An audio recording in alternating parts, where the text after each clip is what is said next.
Close this. Here's your little round back. Hello. I think we're live. Can everybody see or hear and hear, hopefully? It says there's 9 people there. Okay. So there's a bit of a lag. Good to know. Good to know. I'm just checking on like 3 different screens if I'm here. But it looks like we're live. Can anybody hear me? Say something in chat if you can hear me.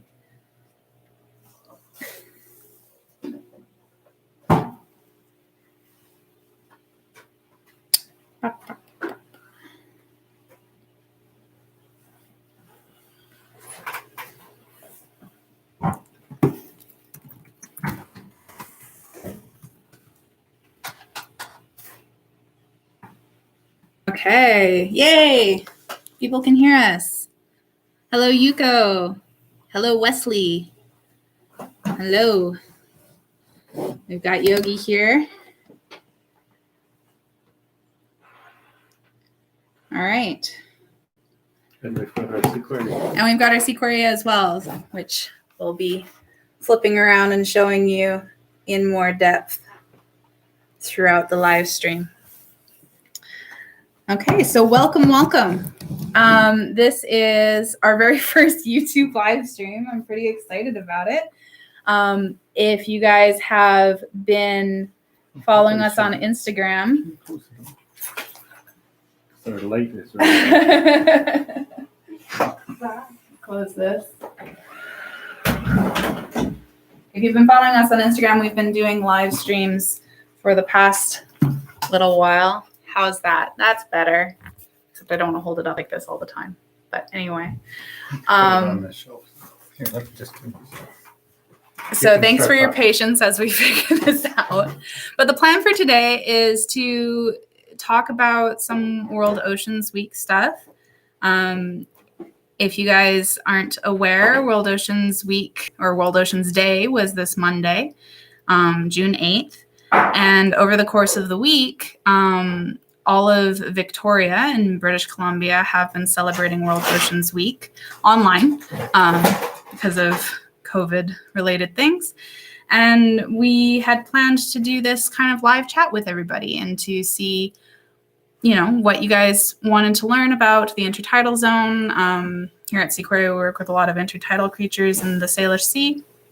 And maybe showcase a little bit about what the Seaquaria system is all about, talk about education strategies that we've heard about or used ourselves. And yeah, so that's the plan for today. I want to definitely encourage everybody to drop any questions or comments in the chat. It's great to see people commenting during these things. It makes it feel more like a conversation and less like a monologue. So please feel free to, you know, communicate with us and we'll answer your questions as they come up. But I guess maybe let's talk a little bit about Seaquaria and what we do here. Let's start that off. So this is Yogi. In case you guys didn't know, this is Yogi. Yogi's the executive director and co-founder of Seaquaria Ocean Education and World Fisheries Trust. You've been with World Fisheries Trust since the beginning, right? Yeah. So do you want to talk a little bit about how it all started?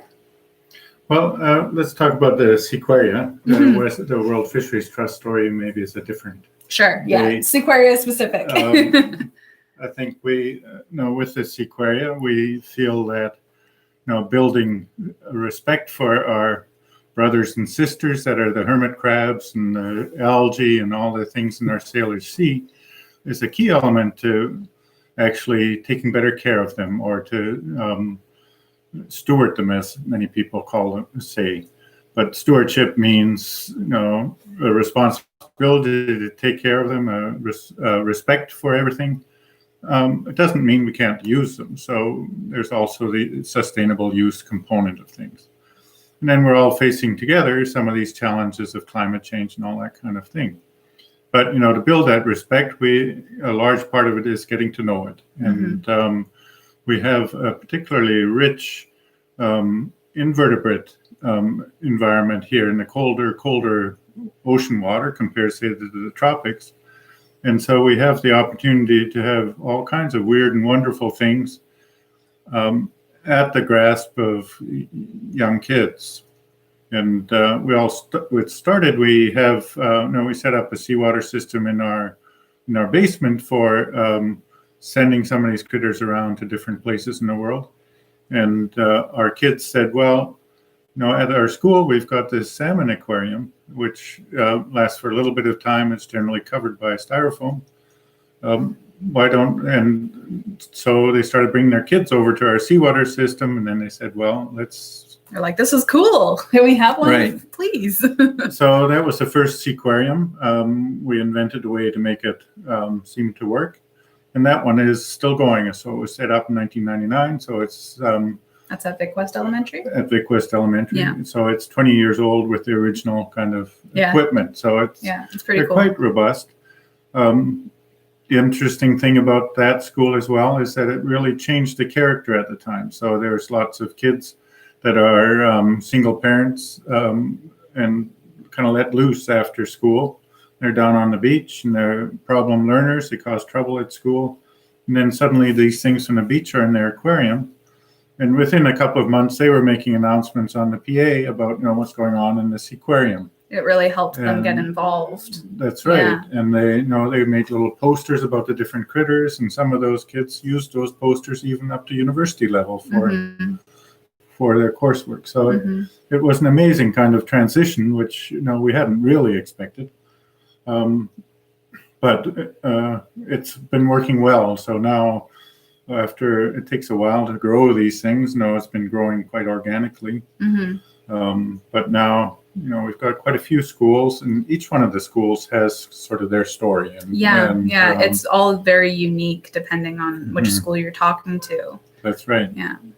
And even the ecosystems that each aquarium develops is quite different. So the one that we have here in the office has unexpectedly created a whole bunch of red algae, which other aquaria haven't got. So it's an interesting thing. We've got, in this case, we've got a little oyster castle in the background there, and we've got a little sea cucumber, a large hermit crab that's exploring the house. And the sea cucumber is one of the favorite ones, and as are the crabs. And the kids really kind of cotton onto the animals, and it's on the one hand you say, well, we shouldn't really foster this kind of a personal attachment to things that are a resource out there, but I would say that personal attachment is what's required to really build the respect. I would say so too. I mean, it's amazing what we can learn, just by looking at videos online these days. But I think there's also an aspect to that in-person familiarization with, what's around you. I mean, that's kind of the whole point of nature education, right? Nature education is meant to get you out in nature and actually, handling leaves and trees and plants and stuff. So that we don't have in the background here, you also see our poster, our Seaquaria poster, that shows, some of the elements that the program does. Now, Maya has a master's in Chinese literature, right? Not quite. I'm not a marine biologist. A lot of people ask me, how I got started here. And my background is in Chinese language and culture for my undergrad, and I'm currently doing a master's in carbon management. And I got involved as a volunteer first to do kind of communications and help out around the office, and have since gotten really involved in the programming side of things. And it's been really fascinating to just, I've learned so much about the Salish Sea ecosystem over the past, how long has it been? Year and a half? A little bit more than that. It's been pretty amazing what you can learn doing this kind of work, and seeing the kids get really involved with the animals in their tank. Every time we go into a school to service one of these tanks, like to clean them or to do a program with the students, I find like they almost teach me more than I teach them. And I think that's where we find the best success is people that aren't necessarily, well trained in biology, that are not nervous about not knowing things, and that learn together with the kids. And it's more of an open mind. You see some things that I say, as a person that spent too many hours at school learning about them, I don't notice them anymore. And someone that comes in and doesn't have quite that background, looks for Chinese characters maybe in the aquarium, sees wonderful things. And the kids do that. They see this incredible things going on in the aquarium that even, published science doesn't know about. So, we've got a few examples of a school, that's developed or observed and even videoed some of this behavior, which is now being used at a course at UVic for, in their teaching. Yeah. So it's, but it's that engagement where you're all learning together and you're all interacting with the ocean is maybe the magic of it all. It's the discovery-based learning rather than a top-down kind of book-based learning. I mean, both are obviously needed and valued, but the idea of the Seaquaria, I think, is more on the discovery side. For the kids anyway. We have a question from Yuko who says, what was your favorite interaction with the sea critters or the students? I think my favorite reaction with the sea critters and the students was like in the first few months of working with you guys. We did a program. And we bring decorator crabs along with us. And there's actually one in the tank. I'll see if I can point the camera to the decorator crab. Yogi's going to bring her to the forefront. So this decorator crab is a type of spider crab, Oregonia gracilis. And, I find them quite beautiful and quite fascinating, but they're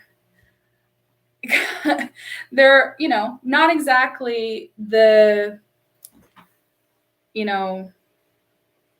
what's the word that I'm trying to say? I think basically I brought it out of the tank because we put them in these touch basins, and I was showing them to this little group of girls. They were in grade, like 6 or something like that.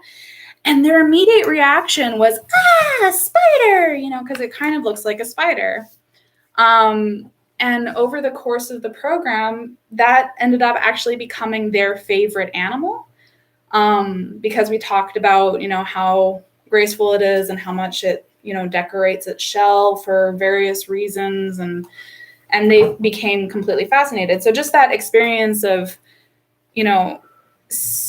seeing these little girls who I guess had up until that point been taught, or they had learned, or they had seen people reacting to spider-like creatures, which, to be fair, I'm not a huge fan of spiders themselves, but they, initially reacted like, ew, it's so gross. And then at the end of the program, they ended up loving the animals. So I thought that was really cool. That was my favorite. What about you? What's your favorite? Well, I think it's, my favorite story about the interactions is with the people that have the kids that have different ways of learning. And so at one point, Vic West was a collector school for kids with autism. The lady that was taking care of them, she was also, had a learning disability, so she could empathize with them.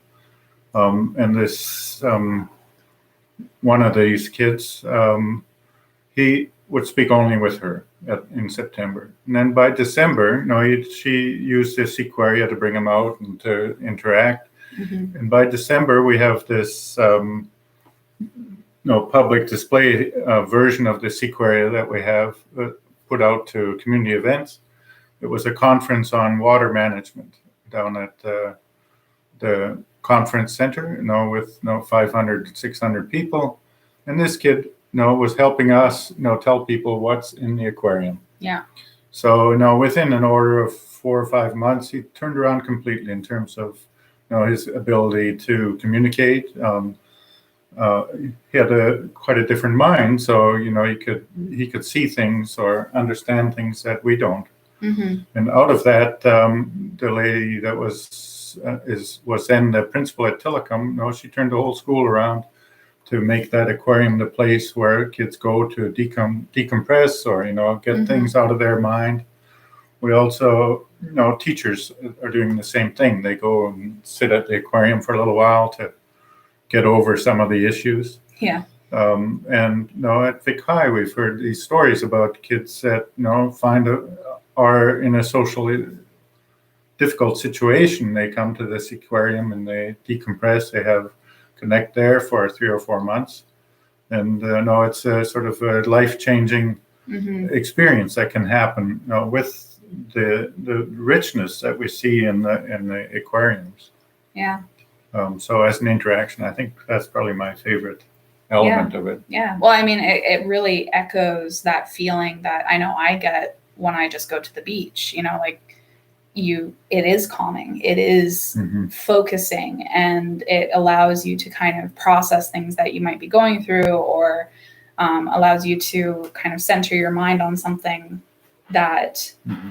allows you to work through whatever issues you're having, right? And you can't necessarily just run off to the beach during the middle of the school day, but if you're having a difficult time, you can run off to these aquariums. So and Tora Chan Trissell.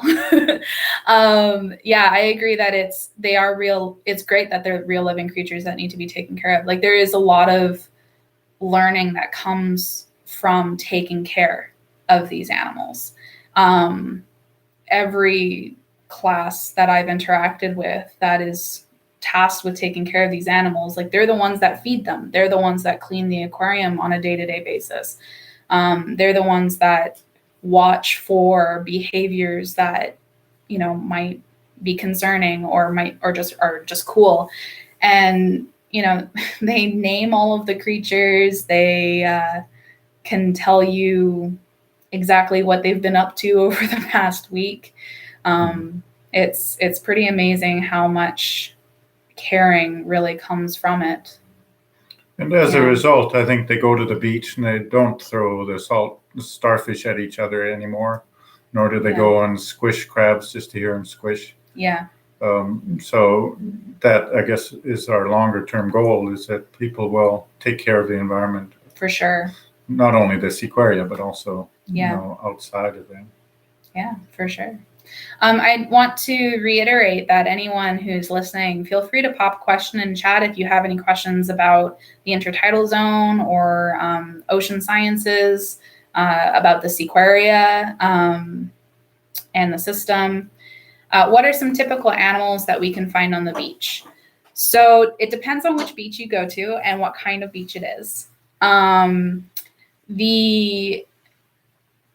So beaches are, obviously, you can have rocky beaches, you can have sandy beaches, you can have part rock, part sand, and each one will have a slightly different ecosystem. But I mean, generally speaking, you can find crabs at the low tide on the beach. You can find different types of barnacles, clams if you go digging.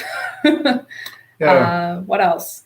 Anemones. Well, as you say, there's a section of the ocean which gets exposed when the tide goes down, so the Intertidal Zone. Yeah. And that's basically your beach. Above it, you will find nice sand. Yeah. And some other plants, and then below it, you start seeing, depending on how far down you go, you see animals and plants or algae that are distinctive to that area. But certainly the shore crabs are something you find quite often. Yeah. The little snails. Limpets. And the limpets and anemones. Yeah. We have an interesting anemone on the shoreline here that actually has algae growing in it. the aggregating anemone, Yeah. right? Yeah. Yeah. If you haven't seen it yet, we have a intertidal walking tour video on our channel that you can go watch. It's about half an hour long, and it's kind of a tour of 3 different beaches.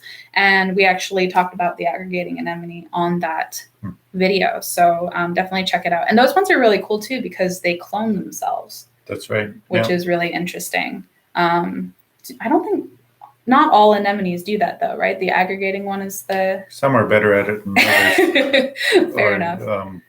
But that one, certainly its life is based on a cloning, developing a colony. Yeah, yeah. And then the colonies fight each other for space. So yeah, yeah. It's an interesting one. Yeah. To some extent, the anemones are live forever. So there's a marine station in Plymouth in England where there's an anemone that they put in at the start, which would have been 1902 or something like that. Mm-hmm.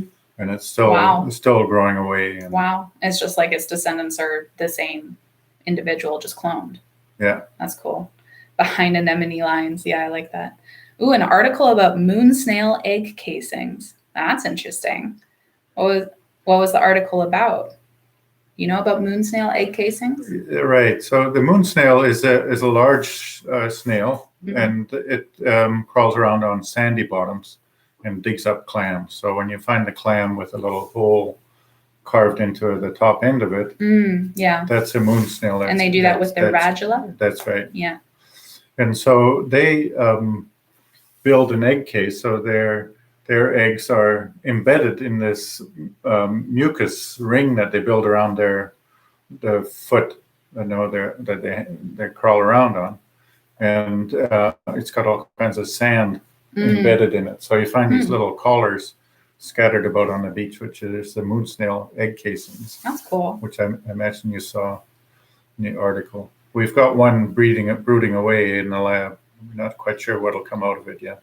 The raccoon, we had a raccoon come in, and he really took a liking to it. So I'm not sure. Yeah. And then people clear them from the beach. Oh, they clear the moon snail egg casings. Ooh. Right. That's not good.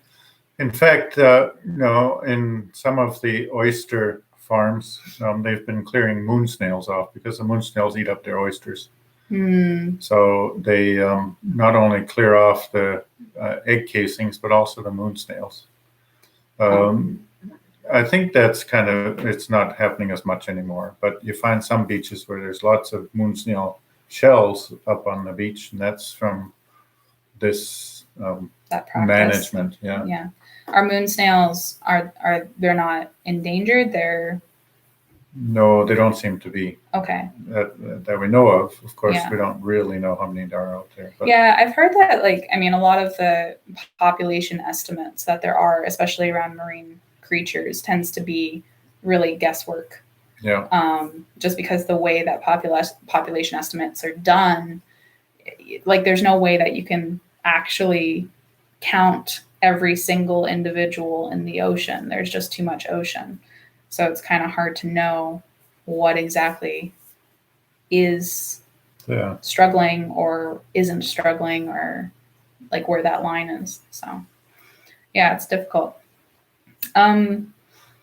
So what about with the Seaquaria? So obviously we don't have tides in the Seaquaria, but it is meant to represent kind of a tide pool, right? Is that kind of the ecosystem that we're going for in one of these? Yes, I would think. It's kind of mixed. So we have some things in there that are from the subtidal that wouldn't normally experience the intertidal. So we end up with a bit of an artificial combination. Mostly things that survive well in the aquarium. Yeah, that's true. Which turn out to be things that are also in the intertidal. Because in the intertidal, some of these critters, they withstand, when the tide comes in, it might be 5 degrees, and then it gets out, or 12 to 5 in terms of Celsius, and then it gets out in the sun, and you suddenly get it 25. Mm-hmm. So, you have to kind of withstand getting roasted and frozen in the span of 12 hours. So those critters do all right in our system. Some of them actually need to come out of the water. So and be in the air for a little while. So those ones in our system at home, we handle them differently. Yeah. So it's a bit of a learning curve as to what does well. And some of these aquaria, they just start growing things. So they decide on their own what it is that they want to have.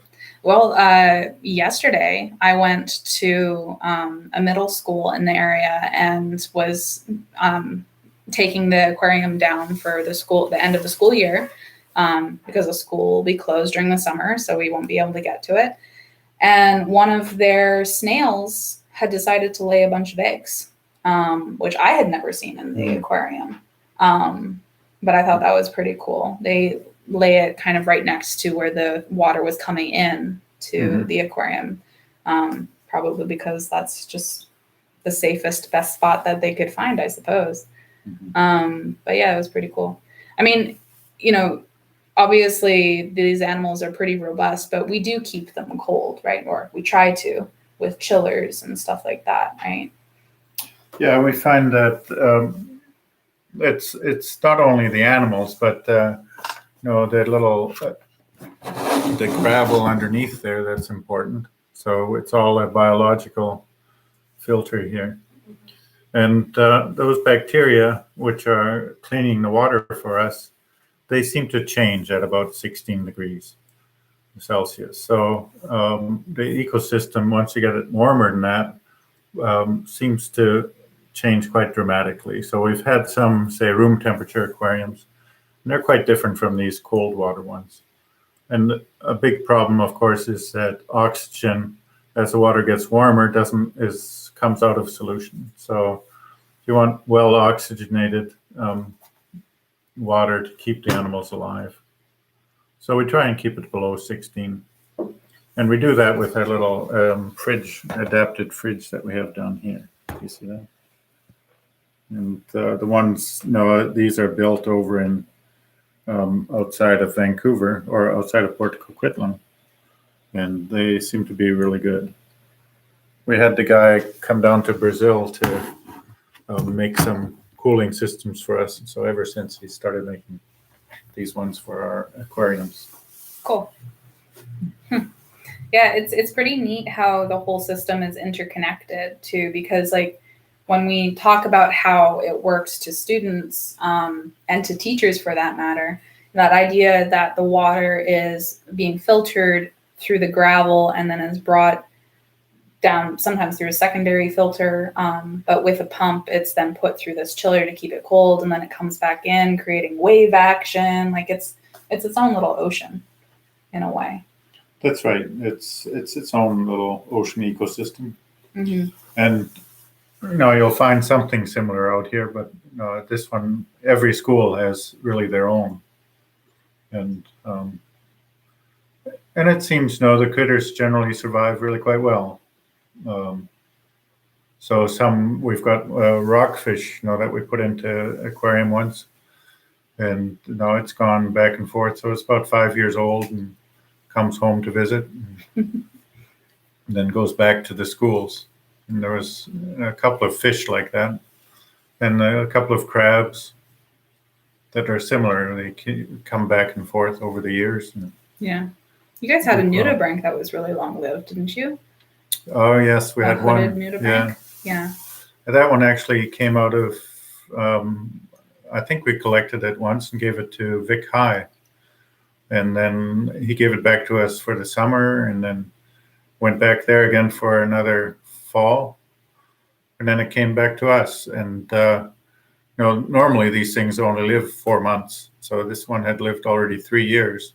Yeah. And then eventually got gobbled by this tiny little anemone. Oh no. Which normally just eats plankton. So yeah.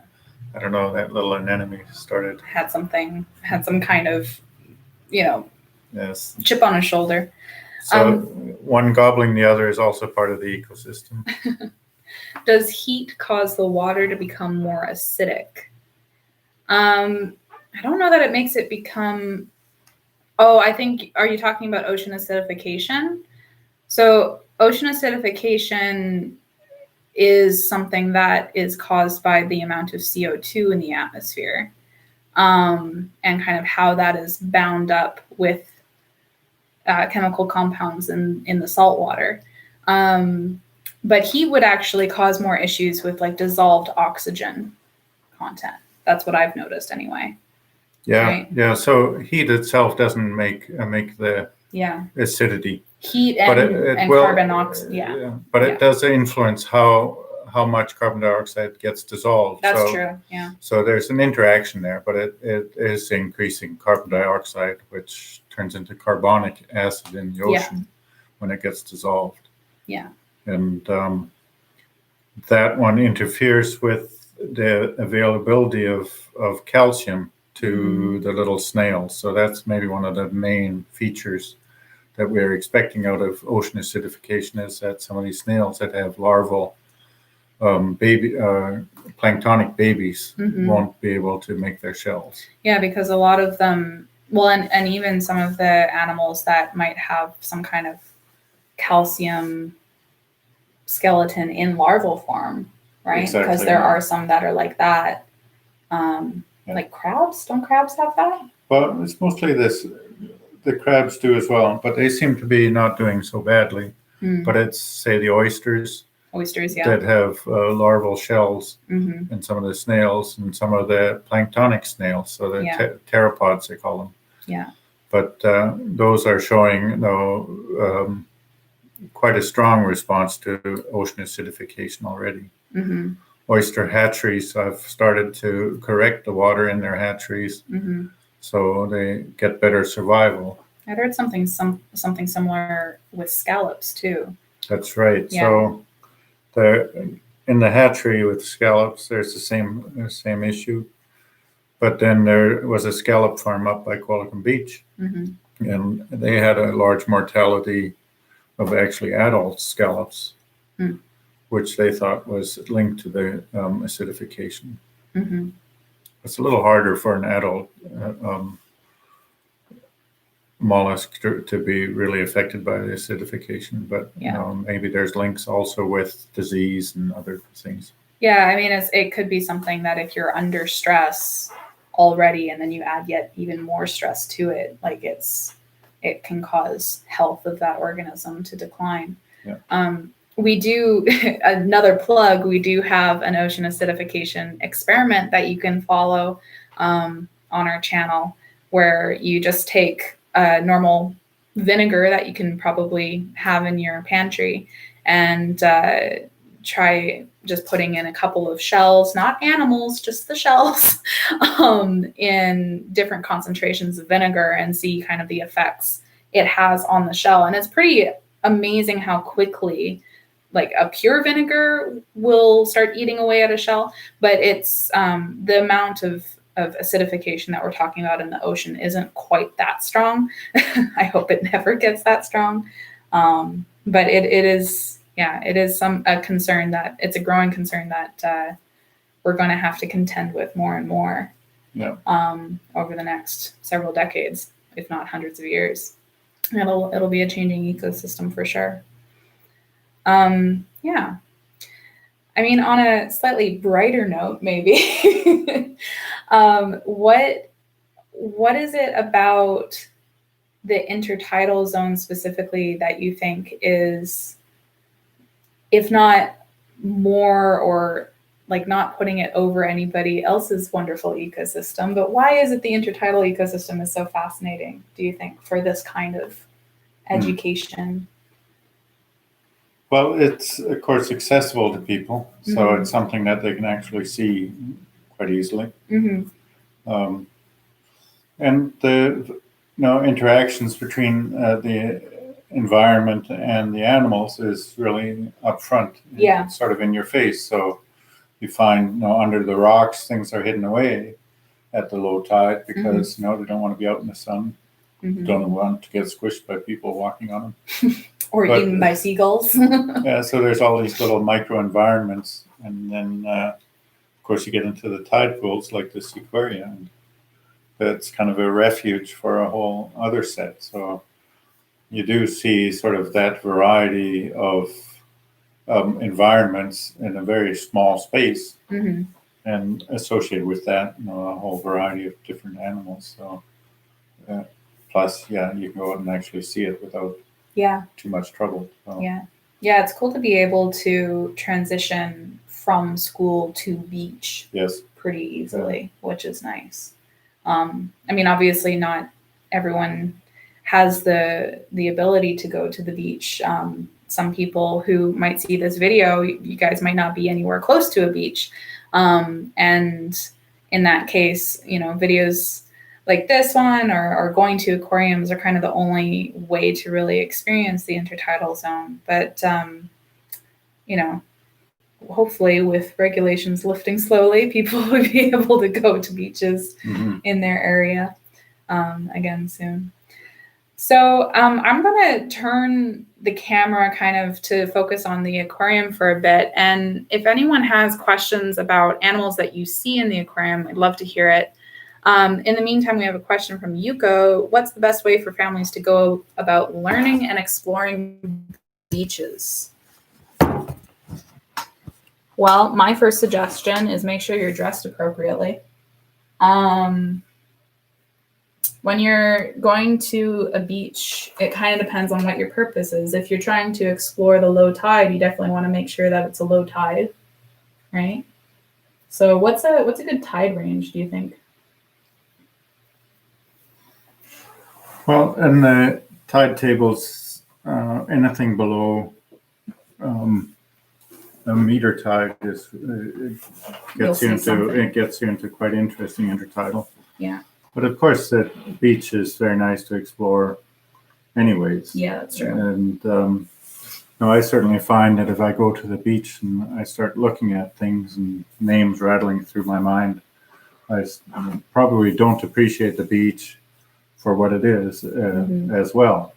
So I do have to balance it off a little bit, and I think let kids run around, for example, and there needs to be a balance between enjoying nature as it is and trying to break it into little pieces. There's certainly rocky beaches and more cobbly beaches, and there's some guides out there for beaches of Victoria, or you can drive around. I think the front end of Vancouver Island is quite interesting because of all the currents going by. So a place like in Oak Bay, little points that stick out into those currents have much richer environment than, say, a muddy bay in the gorge. Yeah, I mean, that being said, richer environments that we can immediately observe, right? Because there's a lot to be seen in a muddy environment. You just have to maybe be more patient or go digging for it or put on your goggles. It might be a bit cold to do that. Trucel's saying that Esquimalt Lagoon is now open for beachcombing. That's exciting. It's been closed for a while. Well, the traffic is open now, so the roads, cars are zipping by there again. Yeah, as it was. Yeah. As you guys can see in the aquarium, like right here we have our blood star friend. These are more subtitle, aren't they? Yeah. Yeah. There's a few that we see. We saw that one at Kitty Islet. Yeah, that kind of come up earlier. Oh, that sound that just came on is the chiller. It kicks in automatically, so we'll unplug that for the live stream and then turn it back on. But we also have a sea cucumber. This is the California sea cucumber. In the back, there's a larger sea cucumber as well that I'm not sure that you can see from this angle. I'll try and just shift it over. Thank you, Yogi. And what else can we see? We also have this bearing hermit crab. So he's just coming to the aquarium, checking, looking around. Yeah, they're fun to watch. Hermit crabs are very curious little critters. What else? We've got these red algae that have grown on here. So those are settling plates that we had out on our little reef balls. And we brought them in, counted everything on them, and now we've left them to see what will grow. They've grown this red seaweed, which we don't really know what it is. So I've sent some off to Montreal to a lady that's in charge of that thing for us. And there's a plumose anemone, this one here, this is a brown version of one. And those collect, can you see it there? Yep. Well, there's a lag, but yeah. And they collect plankton out of the water. In the case of the aquariums, you may have noticed that it's a little bit yellowish, and that's because of dissolved organic particles, that are a byproduct from all the critters. And these anemones actually can absorb those through their skin to supplement what they're eating. Echinoderms like the sea urchins, yes, and the sea cucumbers can also do that. So it means to some extent we've got a safety net in terms of feeding. There's a little shrimp in the back. Can you see that? If you just tilt it down a little bit more, they can see more of the bottom. Yeah. So there's a little dock shrimp that has come in. We find the dock shrimp kind of pick at things a bit more than the large prawns. The large prawns do extremely well in the aquariums and are very gentle about things. You see in the background there also a little leather star. We don't quite know what that one will gobble up. It's one of the species that survives well in the case of that sea star, the wasting disease. Yeah. Here we've got up on top here, we've got one of those brooding, what do you call it? Aggregating anemones. This one's on its own. And because there's not so much light here, he's lost a lot of the green. But you can see also the foot, that they crawl around on. So Go it's down a little bit. There. You just put the whole Okay. Oh, yes, you're right. It's a camera, not the screen. Yeah. All right. Okay. Yeah. So, there's quite a bit in here, and there's a gunnel that I can see on this. We put a bit of food in. Oh, yeah. Yeah, I can grab some food. Yeah, there's a guy that Maya will bring out. It's been living in here for a while, and it's I may have moved it to Heather's. And he has a relationship with decorator crab. So he comes over when there's food. He comes over to the decorator crab, and he just eats together with the decorator crab. That's cute. We may have disturbed that a little bit now, but in the background there's another plumose anemone, and that's one of the things that kids have discovered is that they actually do laps around the aquariums. They look like and have these periods where they kind of resorb everything, and then they come back to life. Oh, here's some. Look, the hermit crab is getting excited about this. Mm-hmm. Oop, there. Oh, the gunnel's hanging out in the little algae clump in the back there. Kind of hard to see. He'll come out. Want us to have patience? Yes. Well, just on that topic of patience, it just amazes me the patience that some of the kids can have when watching these guys. Yeah. Kids that first meeting them, just balls of energy, do not want to focus on anything. You get them in front of one of these aquariums and they just focus so well. It's pretty amazing. Mm-hmm. And they have wonderful observations, as we mentioned before, that we skip by us. The little looks almost like a mossy thing. That is one of those things that are very lively. That when you look at it at first, you say, "Well, what the hell, huh?" But it turns out that is a hydroid, so it produces tiny little jellyfish. At the moment, it's covered by skeleton shrimps. If you look very closely, you can see these. They look like little opossums, and they're really camouflaged in well. So we've had one of those aha moments where the kids say, "Well, I didn't know this was alive," kind of stuff, and that applies to many of these things. Mm-hmm. And then the kids come and they show the adults, the parents, and the parents say, "I didn't know that alive. I thought they were just creatures." So there's no sort of transgenerational learning and building of respect and so on that is quite important. Yeah, I think there was one of our students that told the police to. Oh, that's the end of it. Oh.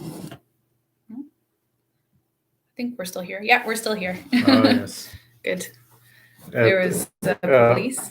And New Year's celebrations, everyone going downtown, the police stopping people and dumping their booze into the sewer or the storm drain.